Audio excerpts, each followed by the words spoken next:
بعد در خونه هیچ کنم بود هر توقع با چی گپ شد گازا نو تازه گازا چیکو کدی قد سیدلی خب چامور خورافتی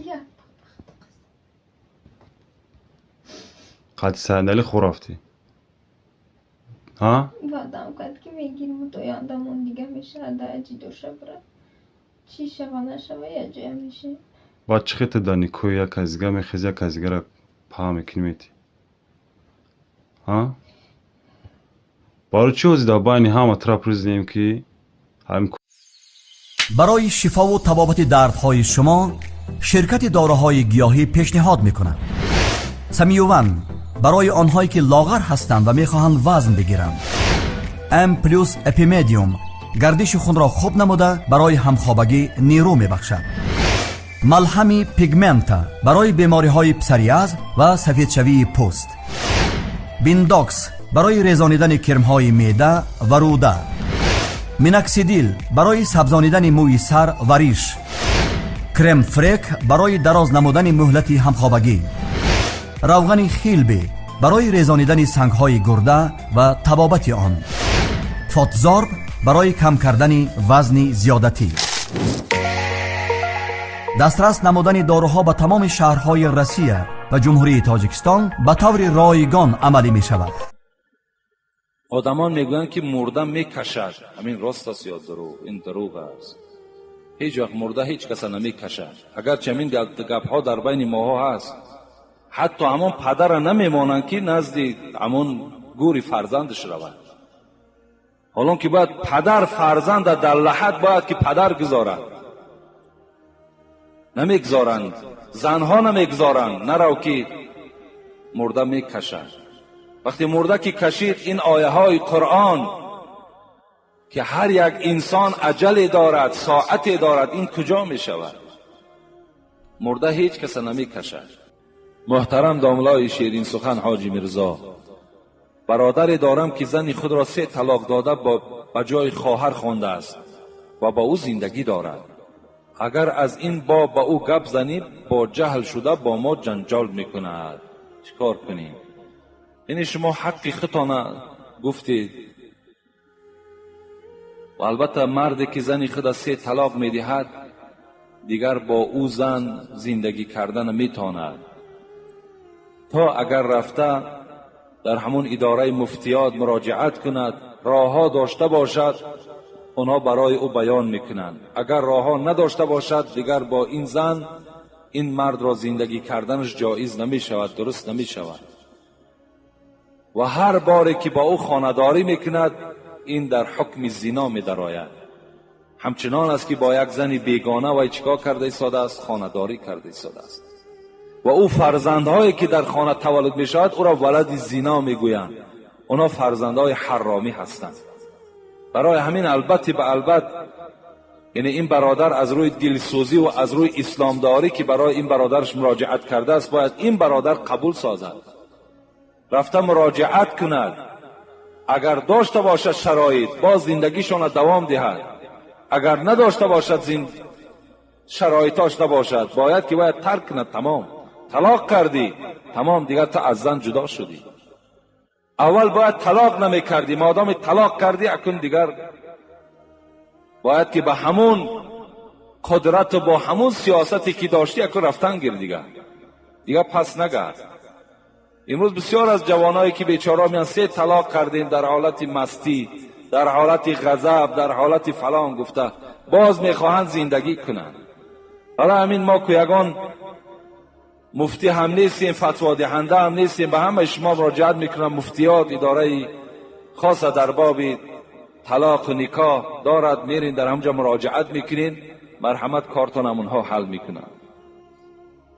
السلام علیکم استاد حاجی میرزا، خواهش میکنم که با این سوال ما جواب گردانید. ما یک گروه مخلصان شما از ناحیه حمدانی کلخاز مراد رحیموف، ما در مسجد محله همان نماز تراویح میخوانیم.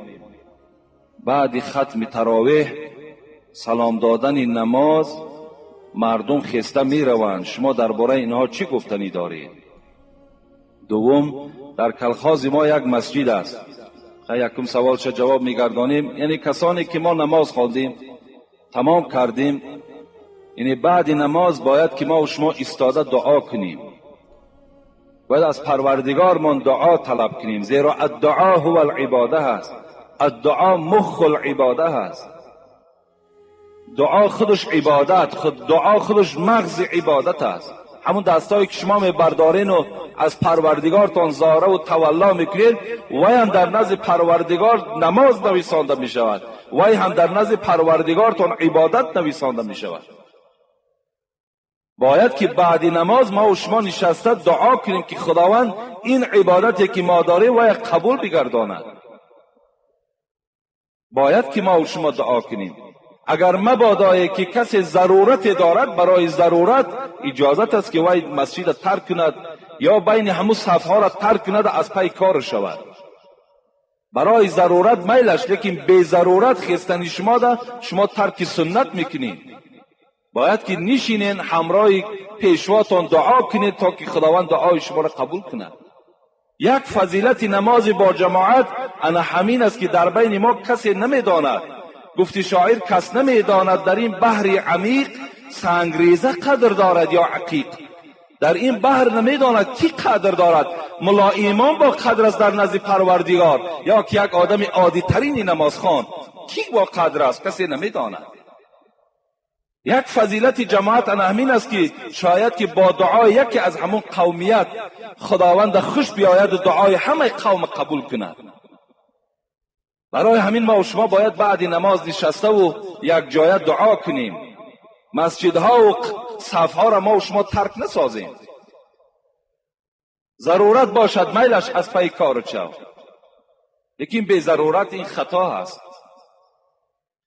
دوم سوال کردن، در کلخاز ما یک مسجد است، در دویم آشیانه می باشد. در آشیانه یکم لطابازی میکنند، در آشیانه دویم نماز میگذارند. حالا آن که در کلخاز ما دو مسجد می باشد، شما چی گفتنی دارید؟ با احترام مخلص شما. اگر در بالایی که مثال در یکم آشیانه لطابازی می رود، در اگر آشیانه دویم نماز هم که خانه، نماز شما را خدا قبول میگرداند. لیکن شما باید که دعوت کنید یکم آشیانه را دویم آشیانه برید. کار کنید شما دعوت کنید که اونها وقتی نماز لطابازیشان قطع کنند، نمازشان خوانند. در این باید شما مسئول هستید. کسانی که در همون دویم آشیانه میخوانند مسئولیت دارین که یکم آشیانه را چنان تبلیغ کنین که بازیهاشون وقتی نماز ترک کنن و آشیانه دویم براین. لیکن این به نماز شما هیچ زلالی ندارد. السلام علیکم اکای حاجی مرزا، بعد رمضان یک هفته روزه گرفتن حتمی است. میگویند که 366 روز گویا روزه گرفتی. من روزه بعد رمضان رو نگرفتم، گناه هست یا نه؟ از شما عذر میخواهم. یعنی این همون 6 روز از ماه شوال است بعد رمضان. هر کسی که اگر این روزه را گرفت، پیغمبر خدا گفت که همچنان تصور کند که 366 روز گویا که در نزد پروردگار روزدار بود. این حدیث صحیح پیغمبر خداست که کسی 6 روز روزه گرفت، 1 ساله روزه را خداوند در نامه اعمالش نویساند.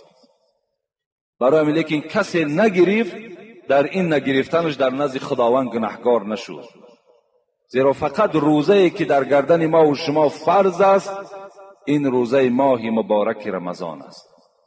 این روزه هایی که ما دیگر میگیریم، این به فقط اخلاص ما و به تقوای ما وابسته است. اگر گیریم ثواب، نگیریم در نزد پروردگار گناهکار نمیشیم.